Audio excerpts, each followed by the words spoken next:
Welcome to TRANSLOGIC. I'm Bradley Hasemeyer. For years, Jeep has been the gold standard for American off-road vehicles. But today, we meet a new challenger. The Rally Fighter from Local Motors. 6.2-liter V8 Corvette engine. It's the LS3 from General Motors. And it's powering this beast. It's got a steel frame, it's got aluminum wheels, and it's just motors right over these bumps like it's nothing, you know what I mean?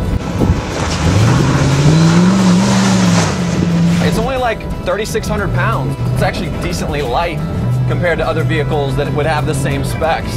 This is something that can go both on and off the road, but equally impressive is the way that this thing is built.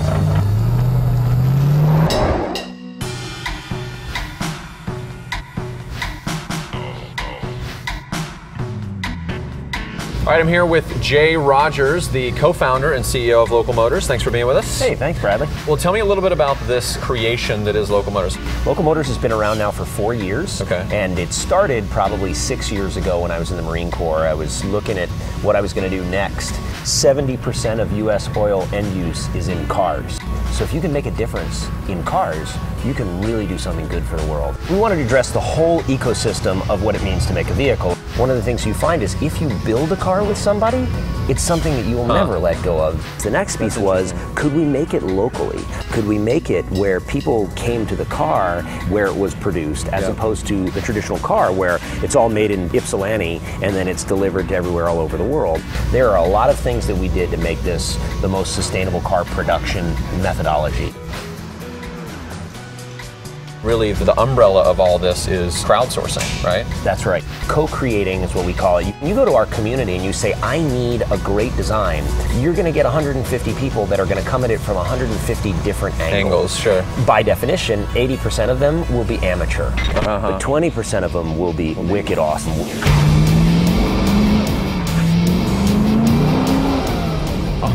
Oh, he just wants to run, man. With the rock. Oh, hello, big rock. This thing is really wide and there's not much, it's just tough to see out the front. You can't really see out the back at all. I mean, what is that, a spare tire? There's 18 inches of clearance for the nose to go up and down in the front. Don't believe me? Check this. Yeah. Also, you get awesome dust. It's like little badges of courage floating in the air. Walk me through how the Rally Fighter came to be. Designed by a guy named Sang-Ho Kim. He came up with an initial design brief. Someone else designed the interior of the car, a guy named Mihai Panatescu from Romania. And then there were people that designed like the side pipes on the car, and then somebody else did a light bar on the top. All of them, with the exception of Sang-Ho, I've never even met. Create, develop, build, and mod. Those are the 4 steps that Local Motors takes when they're putting together something like this. And you know, I guess the question really is this what the future holds? I mean, think about if this was a large auto manufacturer that had come up with these drawings, how long it would take for something to get done. People ask me, how much of the car do you make? And I say, by volume, we produce like 90% of the car. By SKU, we produce like 10% of the car. That's amazing. And so, because we make the body and the chassis and the glass and other things like that, so that's the volume of the car.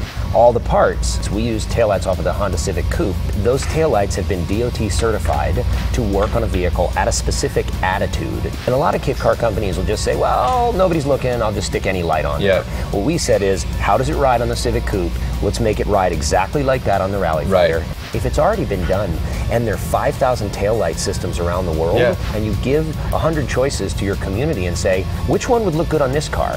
Can't choose anything in the world, you have to choose from this set. There's some constraints, but there's still... Again, make the box and great creativity. And then freedom comes out of that.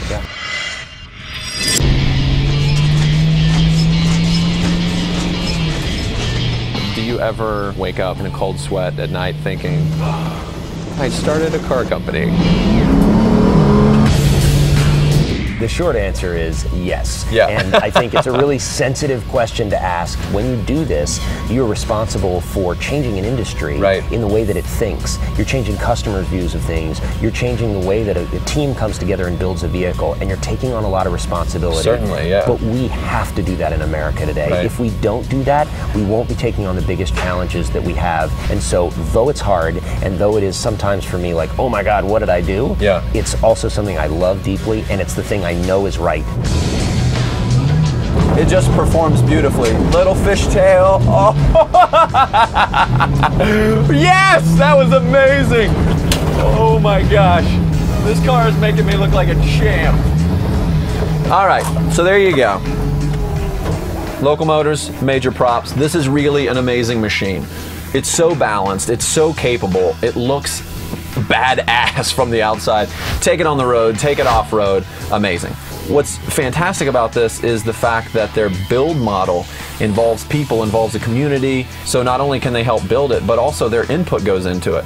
And I think that's something that's really making a big change in the industry because, you know, cars are coming out with like Bluetooth. Great, I had Bluetooth like 8 years ago. You know, you've got a large car company, it takes time to make changes.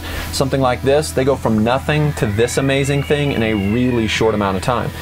All right, for TRANSLOGIC, I'm Bradley Hasemeyer, and I'm out.